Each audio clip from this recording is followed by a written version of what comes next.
This project started because of a real clinical need for kidneys for our patients. We've got one of the highest concentrations and the highest numbers of HIV positive kidney failure patients in Europe, probably the highest number, and they tend to wait on the waiting list for a very long time. So what struck us was that per year in the UK there might be a number of people, donors, that have HIV but otherwise are really fit and well.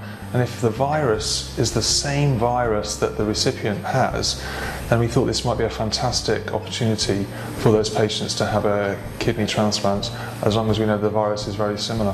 One of the things we wanted to do for a while now was to look at the possibility of offering organs, kidney transplant organs, to patients with HIV from donors with HIV. Now, until very recently, that's not been something that's been easy to do, because there are certain risks attached with taking organs from people with HIV. But we were very encouraged by some research that's been carried out in South Africa over the last several years. So we were very encouraged by that, and we wanted to look at whether we could replicate that in the UK, because clearly patients with HIV who may be otherwise suitable to be organ donors shouldn't be denied the opportunity to do that, and this is a potential source of organs which could only really be given to individuals with HIV. So we looked into the potential risks, the potential benefits, the ethical issues around this. We talked to NHS Blood and Transplant about getting permission to do it. We talked within our individual team in the trust. We talked to the HIV team, and everyone seemed very supportive. So we started talking to the patients to say, is this something that you would be interested in? And the patients, who, don't forget, are waiting otherwise a long time on dialysis, were universally positive about this as an initiative. And last summer we were lucky enough to be offered a pair of kidneys from a donor with HIV, and we thought very carefully about that particular individual, who seemed otherwise a very suitable organ donor, and we selected two otherwise very fit, healthy recipients and transplanted those patients with these HIV infected kidneys almost a year ago. The outcome has been so far very successful. Both kidneys have worked well.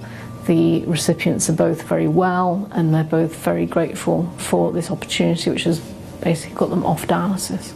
Both of our patients were on dialysis and were having not a great time on dialysis, and their lives have been transformed actually with these kidneys. Well, of course they were both delighted, because they both had kidneys that were working, and now we're nearly a year on and the kidneys are still working well, and they're both extremely happy and very pleased and very grateful they had this opportunity. It's the first time this has been done in the UK. It's the first time this has been done for kidney patients outside of South Africa.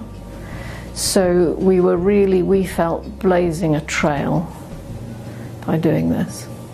Well, I'm very proud and I feel very lucky. I was the operating surgeon on these two cases, and I'm very proud to be part of this big team that got us to this point to do innovative surgery. It takes a lot of teamwork to get to the point to do these challenging cases, and obviously there is a lot of stress around this coordination sometimes. So from the creation of the original protocol to find the appropriate donor and recipient match, and then perform the surgery, obviously there are many people involved. We performed the two cases back to back, and each case took about 2.5 to 3 hours, which is the standard average surgical time for the kidney transplants. I think that this is what we should call innovation. Nobody would think to do this kind of operations 10 years ago, for example, and we need to carry on giving people with HIV disease this gift of life. They both had a very fast and good recovery from the surgery itself, and I think they were both feeling excited that this thing happened at the end, because they had been in clinics a few times. When you hear about the risks of the operation or the immunosuppression, you may feel scared at some point, and looking at yourself after the operation and seeing that everything is going smoothly, I think it's a big relief for the patients.